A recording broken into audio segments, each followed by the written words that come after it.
Assalamualaikum warahmatullahi wabarakatuh. Saya Vina Saifatul Husna. Di sini saya akan memaparkan hasil observasi saya terhadap salah satu ABK di SLBN Bendan Pekalongan. Ya, di sini saya mewawancarai salah satu anak ABK dengan kelainan tunaganda. Tunaganda di sini yaitu memiliki kombinasi kelainan atau memiliki dua atau lebih kelainan. Seperti yang saya wawancarai, memiliki ABK dengan ABK tunawicara dan tunarungu. Akan sedikit menjelaskan tentang apa itu tunawicara dan tunarungu. Tunawicara adalah ketidakmampuan seseorang dalam berbicara atau bisu yang disebabkan oleh faktor genetik atau gangguan pada perkembangan sistem sarafnya. Sedangkan tunarungu adalah ketidakmampuan seseorang dalam mendengarkan suara yang disebabkan oleh faktor genetik atau gangguan pada sistem sarafnya di telinganya, seperti gendang telinga dan lain-lain. Fasilitas yang ada di SLB Bendan Pekalongan ini adanya ruang artikulasi untuk melatih vokal dengan media visual. Ada juga ruang fitness untuk mengembangkan potensi anak, dan ada ruang literasi. Selanjutnya, identitas siswa yang saya wawancarai, dia bernama Muhammad Yusuf, umurnya 10 tahun, ibunya bernama Rini, bapaknya bernama Bapak Saleh, dan kakaknya namanya Silva. Nama pengantar yang mengantar jemputnya adalah kakaknya sendiri yang bernama Silva. Nama guru yang mengajar Ibu Herlina. Waktu observasi saya kebetulan hari Senin 12 Februari 2020, mulai pukul 11 siang sampai 12 siang. Tempat observasi ruang kelas dan halaman sekolah. Ya, kemudian pelaksanaan observasi, saya wawancarai dengan gurunya. Keistimewaan Yusuf ini, anaknya tidak pemalu, kayak hiperaktif gitu. Terus percaya diri, dia bisa mengembangkan potensinya menggambar dengan prestasi, dan dia mau belajar, berusaha untuk mengembangkan potensinya itu. Yang kedua, selanjutnya hambatan dalam mengajar ABK. Susah untuk mengondisikan kelas dan susah untuk menyampaikan materi karena emang anak-anaknya kurang memahami materi, jadi harus berulang-ulang untuk menyampaikan materinya.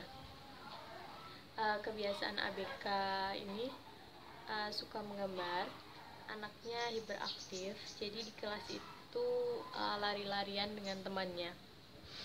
Prestasi yang pernah diraih, dia juara 1 menggambar.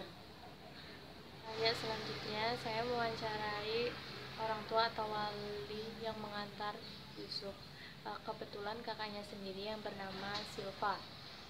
Catatan tumbuh kembang Yusuf ini, menurut informasi orang tuanya, Ibu Rini,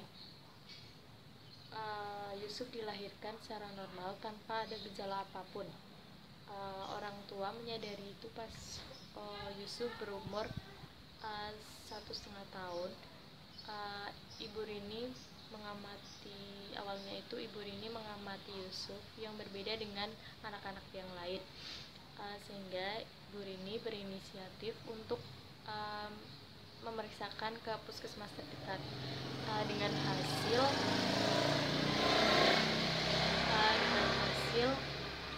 bahwa memang Yusuf ini memiliki keterlambatan dalam perkembangan sistem sarafnya di telinga dan di bagian tenggorokan, sehingga Ibu Rini disarankan untuk melakukan melakukan terapi. Catatan khusus dari Wali, keistimewaan Yusuf, dia itu mau belajar terus-menerus untuk mengembangkan potensinya dalam menggambar, sehingga dia mencapai prestasinya sampai sekarang. Saya mewawancarai dengan ABK-nya yang bernama Muhammad Yusuf, kelas 5 SD. Kebetulan pas saya kesana sedang melaksanakan UTS. Dia sangat senang sekali sekolah di sana karena dia bertemu teman-teman yang mempunyai keterbatasan sama seperti dia. Jadi dalam hal berkomunikasi mungkin nyambung, dan mereka pasti mempunyai dunianya sendiri. Maka pelajaran yang dia senangi adalah matematika, karena dia mudah paham dengan hitung-hitungan. Nama ibu yang ngajarnya Ibu Herlina, teman-teman dekatnya yang bernama Dika dan Irfan. Hobi atau kesukaannya dia menggambar, sehingga dia mencapai prestasinya dalam menggambar. Ya, catatan dari saya untuk Yusuf. Yusuf ini anaknya pemalu dan menghindar, mungkin emang karena ketemu orang baru dan sulit komunikasi, jadi gak nyambung. Tetapi setelah saya mengamati di sana, Yusuf ini akrab dengan teman-temannya dan mereka itu memiliki dunianya sendiri. Saran dan prasarana untuk menunjang proses pembelajaran untuk lebih ditingkatkan lagi, terutama untuk alat peraga lebih banyak dan lengkap, guna proses pembelajaran lebih efektif dan kompeten, dan penambahan jumlah tenaga pendidik khususnya tunawicara dan tunarungu, agar kegiatannya lebih efektif dan menunjang pembelajarannya. Sekian pemaparan dari saya, kurang lebihnya mohon maaf. Wassalamualaikum warahmatullahi wabarakatuh.